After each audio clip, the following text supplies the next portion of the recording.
Mercredi 28 juillet 2010, une sévère vague de froid polaire en Amérique du Sud a causé des centaines de morts ces derniers jours et nous ferons un point sur les températures relevées ce mardi 27 juillet dans le Grand Ouest. La vague de froid polaire qui touche l'Afrique du Sud a déjà fait des centaines de morts dans 7 pays et causé des millions de pertes de culture provoquées par les grands gels. Au Pérou, les températures sont descendues jusqu'à moins 22 degrés. Les chutes de neige abondantes ont tué plus de 100 000 têtes de bétail.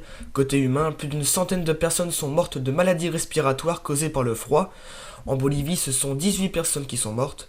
En Argentine, une quinzaine de personnes ont perdu la vie, la plupart des sans-abri. Des centaines de personnes sont restées bloquées dans les aéroports de Buenos Aires en raison des fortes chutes de neige la semaine dernière. Dans la province de Chubut, dans le sud du pays, environ 600 habitants sont isolés du reste du pays en raison des tempêtes de neige. Dans certains secteurs, la couche de neige atteint jusqu'à 1,50 m.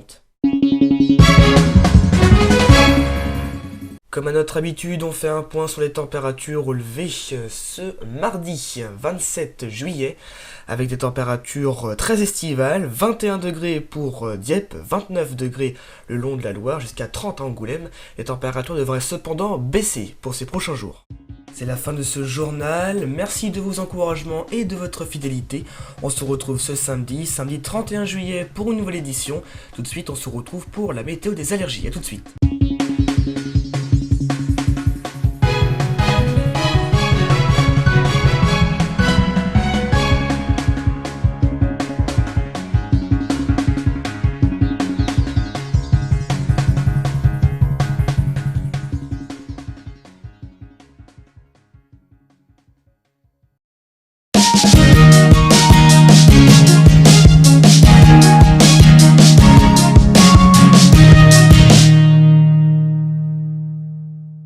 Bonjour à tous et bienvenue dans cette 5e météo des allergies réalisée en partenariat avec Infopollen.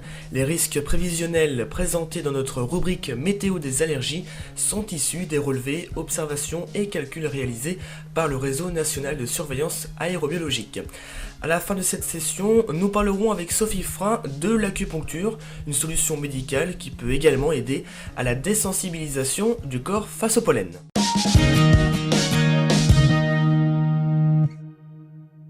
Peu de risques pour les personnes exposées en cette semaine du 24 au 30 juillet.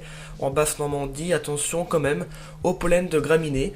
Même si le risque devient de plus en plus faible, il reste présent, donc continuez à prendre votre traitement normalement.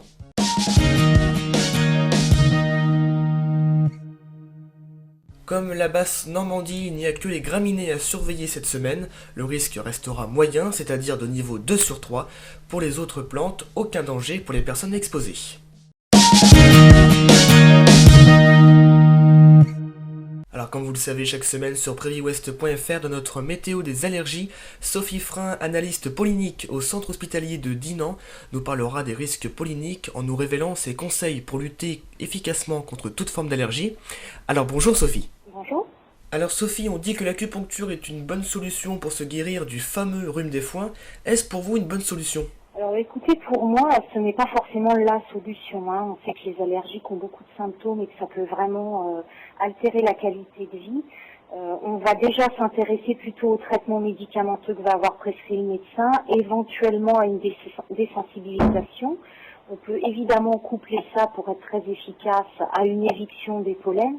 Et puis après, certaines fois, cela ne fonctionne pas forcément bien et on a tendance à se retourner vers des médecines dites plus douces.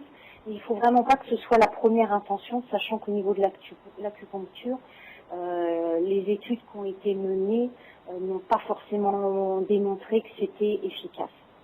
Merci à vous Sophie pour ces précisions, on vous retrouve la semaine prochaine pour un nouveau thème. Samedi prochain, nous traiterons avec vous du rapport entre la pollinisation et la météo. Découvrez le service automatique de diffusion de notre partenaire Infopollen et personnalisez votre propre bulletin allergopollinique. Vous recevez chaque vendredi sur votre email, téléphone, fax les risques prévisionnels qualifiés pour les allergènes auxquels vous êtes sensible. Concernant la région de votre choix, rendez-vous dès à présent sur www.infopollen.com. dont l'adresse s'affiche en bas de votre écran. Cette météo des allergies touche à sa fin, merci à vous de l'avoir suivi.